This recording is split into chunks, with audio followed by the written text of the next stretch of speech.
36 वर्षीय अमित अपनी पत्नी काजल से तलाक लेने के बाद बिल्कुल अकेला हो गया था। 7 साल पहले उसने एक बड़ी कंपनी में कार्यरत काजल से प्रेम विवाह किया था। तभी से उसके अधिवक्ता पिता ने अमित को अपनी चल अचल संपत्ति से बेदखल कर दिया था। साथ ही उसे पारिवारिक संबंध भी तोड़ लिया था। तब भी अमित पितृसत्ता के आगे नतमस्तक नहीं हुआ। उसने अपनी प्रतिभा, सच्ची लगन, कड़ी मेहनत और अपनी प्रतिभा के बल पर बैंक कंपटीशन कंप्लीट किया और सरकारी बैंक में मैनेजर के रूप में अपनी जगह पक्की कर ली। उसके बाद काजल के साथ उसकी जिंदगी की गाड़ी दौड़ने लगी। नौकरी मिलने के बाद अमित अपनी पत्नी काजल पर कम और अपने करियर पर ज़्यादा ध्यान देने लगा था। बावजूद दोनों रात में घर पर ही रहते और सुखमय दाम्पत्य जीवन का आनंद लेते थे। दोनों के बीच किसी तरह का गिला शिकवा नहीं था। मजे में उनका हसीन सपना परवान चढ़ रहा था। लेकिन कब दोनों के मन में अमर्यादित शंका का बीज अंकुरित होने लगा, पता ही ना चला। काजल कुछ माह से ओवरटाइम का बहाना बनाकर नाइट में घर नहीं लौटती थी, जिससे अमित की रातों की नींद हराम हो गई थी। जब अमित को इसकी सच्चाई मालूम हुई तो एकाएक उसकी आंखों के आगे अंधेरा छा गया। पत्नी की दगाबाजी पर वह क्या करे, उसको समझ नहीं आया। कंपनी में कार्यरत काजल की ऊपरी कमाई ज़्यादा थी, बावजूद वह पैसे के लिए किसी भी हद तक गिर सकती थी। इस बात को लेकर अक्सर दोनों में तकरार होने लगी थी। नाइट ड्यूटी जाने पर उसे भला बुरा बोल देता। इस तरह धीरे धीरे दोनों के बीच दूरियां इतनी बढ़ गई कि एक दिन तलाक तक की नौबत आ गई। काजल से तलाक लेने के बाद अमित की स्थिति साफ चुकंदर सी हो गई। अब वह न घर का था न घाट का। उसके प्रेम विवाह के निर्णय पर घर वाले अलग खरी खोटी सुनाते थे, तो इधर तलाकशुदा काजल भी यह कहकर ताना मारती कि कोई परित्यक्ता युवती की कौन कहे, अब तो कोई विधवा भी घास नहीं डालेगी। अब अमित को महिलाओं से नफरत सी हो गई थी। किसी भी युवती में उसे काजल का रंग रूप और आचरण दिखाई पड़ता। वह उनसे कटा कटा रहने लगा। अपने ऑफिस में भी उनसे दूरियां बनाकर रखता। जरूरत पड़ने पर वह मात्र औपचारिकताएं निभाता। काजल द्वारा दिए गए आर्थिक, सामाजिक और मानसिक आघात से वह उभर नहीं सका था। जितनी बार उभरना चाहता, काजल की परछाइयां उसका पीछा करती रहती। अड़ोस पड़ोस के सामाजिक सरोकार से भी वह बिल्कुल कट सा गया था। घर से ऑफिस जाना और वापसी के बाद अपने कमरे में बंद हो जाना, यही उसकी नियति बन गई थी। एक दिन अमित की बुआ उससे मिलने आई और कहा, बिना बहू के तुम्हारा घर सोना सोना लगता है। मेरी सहेली की एक बेटी है जो लाखों में एक है। तुम दोनों की जोड़ी खूब जमेगी। जो मांगोगे वह छप्पर फाड़ कर देगी। बोलो पहले लड़की दिखा दूं या सहेली के घर चलेगा? मैं ऐसे ही ठीक हूँ। अब मुझे शादी विवाह के झमेले में नहीं पड़ना है। तुम्हें परेशान होने की जरूरत नहीं है। तुम अपने काम से मतलब रखो। अरे भतीजे, बिना बीवी के यह पहाड़ सी जिंदगी कैसे कटेगी? तेरा वंश कैसे चलेगा? इस पर भी तो सोचो। कह दिया ना कि शादी नहीं करनी है तो नहीं करनी है। सभी लड़कियां एक सी होती हैं, बिल्कुल काजल की तरह। दूध का जला छाछ फूंक कर पीता है। तेरा सोचना बिल्कुल सही है, लेकिन मेरे प्रस्ताव पर एक बार अवश्य विचार करना। अब चलती हूँ। इतना कहकर बुआ अपने घर चली गई। आज अमित के पास अपना फ्लैट और बैंक बैलेंस था। तलाक के 2 साल बाद उसके व्यवहार और आचरण में काफ़ी बदलाव आया था। समाज के लोगों की नज़रों में वह ईमानदार और विश्वास पात्र व्यक्ति था। बुआ के जाने के बाद भी शादी के कई प्रस्ताव आए, इसीलिए कि अमित नौकरी पेशा व्यक्ति था, लेकिन उसने सभी प्रस्तावों को ठुकरा दिया था। एक दिन वह ऑफिस जाने के लिए अपने शहर के नुक्कड़ पर पहुंचा और बस के इंतजार में खड़ा हो गया। तभी वहां एक दुर्घटना घट गई। एक तेज रफ्तार बाइक और एक ट्रक में जोरदार टक्कर हो गई। लहूलुहान होकर बाइक सवार सड़क पर गिरकर छटपटाने लगा, जबकि दुर्घटना के बाद चालक ट्रक से कूदकर फरार हो गया। घटना के बाद लोगों की भीड़ जमा हो गई। कुछ लोग घायल की अपने मोबाइल से वीडियो बनाने लगे। वहीं कुछ लोग खड़े घायल की छटपटाहट का तमाशा देख रहे थे, लेकिन अमित को घायल की तड़प और छटपटाहट देखी नहीं गई। मौत के भय से उसका कलेजा कांप गया। अचानक उसने एक वाहन को रोका और छटपटा रहे युवक को फौरन लेकर पास के अस्पताल में भर्ती कराया। उसके बाद वह अपनी ड्यूटी पर चला गया। बैंक बंद होने के बाद अमित अपने घर वापस जा रहा था कि तभी उसके मन में विचार आया कि अस्पताल जाकर घायल का हालचाल पूछ ले। जब वह अस्पताल पहुंचा तो देखा कि बेड पर घायल युवक मृत पड़ा हुआ था। बगल में उसकी पत्नी और बेटी रो रो कर बेजार हुई जा रही थी। कोई उनका आंसू पोंछने वाला भी नहीं था।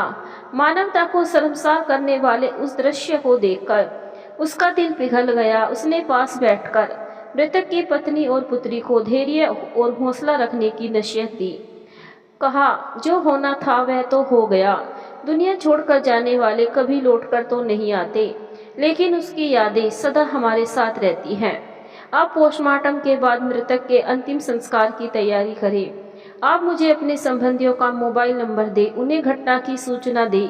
कर अस्पताल बुलाता हूँ। घटना की सूचना सबको है, लेकिन अभी तक कोई आया नहीं।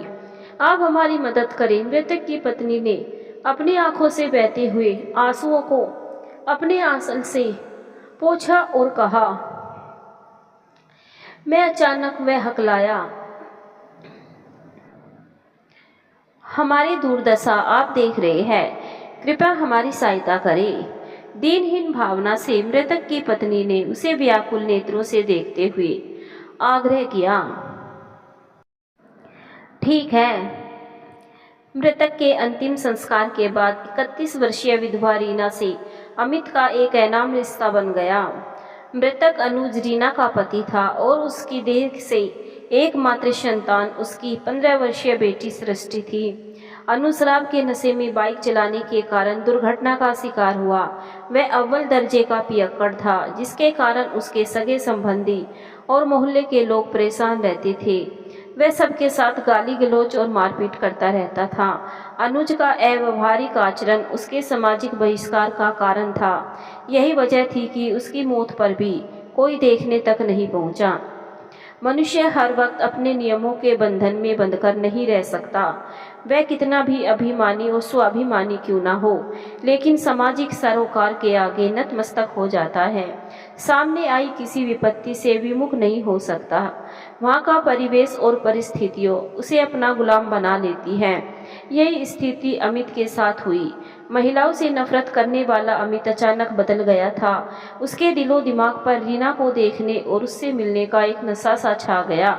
उसे जब भी मौका मिलता रीना से मिलने उसके घर पहुंच जाता था, लेकिन रीना उससे दूर रहने की कोशिश करती। वह एक तो विधवा, दूसरे सामाजिक मर्यादा के भय से स्वाभाविक रूप से मिल नहीं पाती। कोई ना कोई बहाना बनाकर उसे टरका देती, लेकिन हर बार वह ऐसा नहीं कर पाती। कभी कभी बाजार से लौटते समय अमित से भेंट हो जाती तो दोनों किसी रेस्तरां में कॉफ़ी पी लेते और एक दूसरे का हालचाल पूछ लेते। औपचारिक मुलाकातों का सिलसिला दोनों के बीच लगभग 2 सालों तक चला। उसके बाद दोनों एक अच्छे मित्र बन गए थे। अब वे अपने दुख सुख को आपस में साझा करते और हर समस्या का हल अपनी सूझबूझ से निकालते थे। एक बार अमित के दिल से आवाज निकली, रीना ही तुम्हारी जीवन संगनी बन सकती है। वह तो तुमसे प्यार भी करती है। रीना तुम्हारी तलाकशुदा पत्नी काजल से लाख दर्जा नेक दिल और स्वाभिमानी महिला है। अमित फिर से सोचने लग जाता, कहीं रीना तुम्हारी पत्नी काजल की तरह अव्यवहारिक और छिछोरी निकली तो जिंदगी बद से बदतर हो जाएगी। खुशी की तलाश में कहीं मुसीबत में ना फंस जाओ। वही दूसरे ही पल उसके दिल ने कहा, नहीं नहीं, रीना ऐसा नहीं कर सकती। उसे वह 2 सालों से जानता है। जब उसके पति अनुज की मौत एक्सीडेंट में हुई थी, तभी रीना के विचार व्यवहार में कोई खोट नहीं है। वह हमेशा काजल की तुलना में गंभीर और शालीन लगती है। अमित फिर से सोचने लगा, अभी तक जवान रीना के शादी नहीं करने की वजह उसकी बेटी सृष्टि हो सकती है। शायद वह उसकी शादी के बाद ही अपने बारे में कुछ सोचे। जब सृष्टि अपने घर पहुंची तो देखा कि उसकी मां सोफे पर बैठे बैंक वाले अमित अंकल से हंस हंसकर बातें कर रही थी। सामने ड्रेसिंग टेबल पर एक तस्तरी में कुछ नमकीन और बगल में चाय के 2 कप रखे हुए थे। चाय पीने के बाद थोड़ी सी चाय बची हुई थी। यह सब देखकर पता नहीं क्यों उसे अच्छा नहीं लगा। वह बिना कुछ बोले चुपचाप अपने कमरे में चली गई। हालांकि सृष्टि को अपने कमरे में जाते हुए देखकर उसकी माँ रीना और अमित पर कोई असर नहीं पड़ा। वे पहले की भांति अपनी बातें जारी रखे हुए थे। सृष्टि को अपने घर में अमित अंकल का आना और उसकी माँ से बातें करना बिल्कुल पसंद नहीं था। उसको लगता था कि उसकी माँ अंकल के प्यार के झांसे में आकर उससे दूरी होती जा रही है। वह दिन रात अपने आप में खोई रहती। उसे लगता कि माँ को यह भी भान नहीं कि घर में एक जवान बेटी शादी योग्य है। सृष्टि अपने कमरे में खड़ी खड़ी इन्हीं बातों में तल्लीन थी कि तभी वहाँ उसकी माँ आ गई और तलक आवाज में बेटी को नसीहत देने लगी। यह क्या बदतमीजी है, घर आए मेहमान से हेलो हाय भी नहीं। जैसे तैसे तेरी उम्र बढ़ती जा रही है, वैसे वैसे तेरी अकल घास चढ़ने लगी है। आगे तू क्या करेगी मुझे नहीं पता। कौन सा मेहमान जो रोज तुमसे मिलने आता है। ऐसे लोग मुझे नहीं भाते। वैसे लोगों से दूर रहना ही बेहतर है जो औरतों और लड़कियों को छूटते रहते हैं। सृष्टि ने अपने गुस्से पर काबू रखते हुए शांत स्वर में जवाब दिया, तू मर्यादा की हदें पार कर रही है। 2 पैसे कमाने क्या लगी है, मेरे सिर चढ़कर बोलने लगी है। वे दिन भूल गई जब एक्सीडेंट में तेरे पिता की मौत हुई। आस पड़ोस में तेरी कितनी इज्जत है, अपने किसी शुभ चिंतक से पूछ लो। सृष्टि गुस्से में बोली, अरे बेरहम लड़की, मुझ पर थोड़ा सा रहम तो कर। कोई और बोले या ना बोले, लेकिन तू मुझे नंगा करने पर तुली है। तुम मुझे चुड़ैल कहो चाहे भूतनी, मुझे कोई फर्क पड़ने वाला नहीं है। मैं तुम्हारी स्त्रीत्व की रक्षा करना चाहती हूँ। अगर लोगों की जुबान बंद करना चाहती हो तो अमित अंकल से शादी कर लो। वह भी तो तलाकशुदा है। अभी तुम्हारी उम्र 34-35 के आसपास होगी। यह उम्र विधवा की जिंदगी जीने के लिए नहीं होती। तुम दोनों की शादी से मुझे काफी खुशी होगी। इतना कहने के बाद सृष्टि अपने कमरे से बाहर निकल गई। सृष्टि का जवाब सुनकर रीना की बोलती बंद हो गई। वह कमरे से बाहर निकलती सृष्टि को आश्चर्य से देखती रह गई। थोड़ी देर पहले माँ बेटी के बीच जो विषम स्थिति बनी हुई थी वह बदलकर कुछ हद तक सकारात्मक हो गई थी। रीना सोचने लगी, घर में जवान बेटी के रहते वह अमित बाबू से कैसे विवाह कर सकती है। अगर शादी हुई भी तो जग हंसाई के सिवा उसके साथ क्या आएगा। वह कोई अच्छा लड़का देखकर पहले सृष्टि की शादी कर देगी, उसके बाद अपने बारे में सोचेगी। वह यही सब सोच रही थी कि तभी दरवाजे पर किसी ने दस्तक दी। उसने जैसे ही दरवाजा खोला तो सामने खड़े एक युवक को देखकर दंग रह गई। युवक का सौम्य चेहरा और व्यक्तित्व तो काफी आकर्षक था। मैं सृष्टि की माँ से मिलने आया हूँ, उस युवक ने मुस्कुराते हुए कहा। मैं ही हूँ उसकी माँ, आप कौन है? मैं गौरव, सृष्टि के साथ काम करता हूँ। बैठने को नहीं बोलेगी क्या आंटी? ओहो, तुम ही गौरव हो, अंदर आओ बेटा। सृष्टि अक्सर तुम्हारी चर्चा करती है। प्रसन्नता के साथ रीना उसे अंदर ले आई और गौरव को ड्राइंग रूम में बैठाया। फिर उससे बोली, बैठो बेटा, चाय बना कर लाती हूँ। आप बैठिए ना, सृष्टि चाय बनाकर लाएगी। नहीं बेटा, वह घर में नहीं है, शायद बाजार गई है। शायद क्यों, बताकर नहीं गई क्या? यह तो गलत बात है। फोन करके देखो ना बेटा, वह कहाँ है? ठीक है, उससे बात करता हूँ।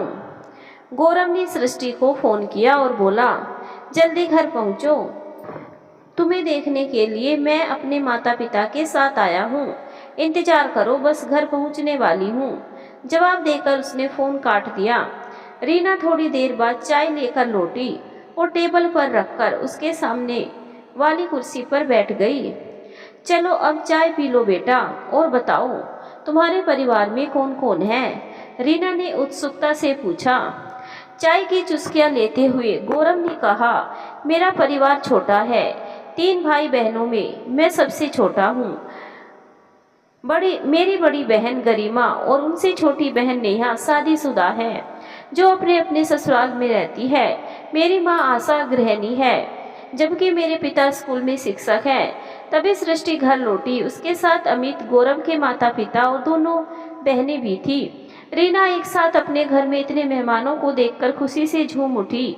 उसने सभी का अभिवादन किया। तभी कुछ लोग फल, मिठाइयाँ, कपड़े, जेवरात आदि के पैकेट्स अंदर रख गए। यह सब देखकर रीना असमंजस में थी। उसे समझ नहीं आ रहा था कि अचानक यह सब क्या हो रहा है। तभी अमित बोल पड़े, आज सृष्टि और गौरव की रिंग सेरेमनी है। सहसा गौरव की मां आशा ने सृष्टि को अपने गले से लगा लिया और अपने साथ लाए कपड़े देती हुई बोली, सृष्टि बेटी जल्दी तैयार होकर आओ, रिंग सेरेमनी का वक्त हो गया है। हाँ हाँ जल्दी आओ बेटी। गौरव के पिता ने भी आग्रह किया। सृष्टि कपड़े लेकर अपने कमरे में चली गई। थोड़ी देर के बाद जब आकर्षक ड्रेस में बाहर निकली तो सभी उसे एकटक निहारते रहे। तभी गौरव आगे आया और रिंग बॉक्स खोलकर अंगूठी निकाली और सृष्टि को पहनानी चाहिए। ठहरो गौरव, अभी हमारी रिंग सेरेमनी नहीं हो सकती। सृष्टि 2 कदम पीछे हटते हुए बोली, अरे बेटा अचानक तुम्हें क्या हो गया? यह तो घर आए मेहमानों का अपमान है। रीना ने नाराजगी जताते हुए सृष्टि से कहा, हाँ बेटी रस्म अदायगी पूरी करो, हम बड़े अरमान लेकर तेरे पास आए थे। आखिर गौरव में क्या कमी है? आशा ने गंभीरता के साथ अपनी बात रखी। कोई परेशानी हो तो बताओ सृष्टि, हम उसका समाधान निकालेंगे। निसंकोच बोलो। इस बार गौरव ने सृष्टि का हौसला बढ़ाया और कहा, सृष्टि दिल में छिपे गुबार को बाहर निकालो, दबाने से मर्ज बढ़ता है। मुझे लगता है कि तुम अमित अंकल और अपनी माँ के बारे में कुछ कहना चाहती हो। हाँ तुम ठीक समझे गौरव, पहले माँ और अंकल की शादी करना चाहती हूँ। पहले इन दोनों की रिंग सेरेमनी हो जाए, उसके बाद हम दोनों की होगी। बहुत सुंदर फैसला, जितनी प्रशंसा की जाए कम है। खुशी का इजहार करते हुए गौरव की माँ और पिता ने पास आकर सृष्टि की पीठ थपथपाई। साथ ही आशा ने अपनी ममता लुटाते हुए पास खड़ी सृष्टि को बाहों में भर लिया और सोनी मांग को चूमकर बोली, गौरव बेटा आंटी को अंगूठी दो और अमित बाबू को अपना दाहिना हाथ आगे कीजिए। लेकिन रीना हिचकिचाहट के साथ बोली, लेकिन कुछ नहीं, इस कार्य में विलंब कैसा? रीना बहन अंगूठी पहनाओ।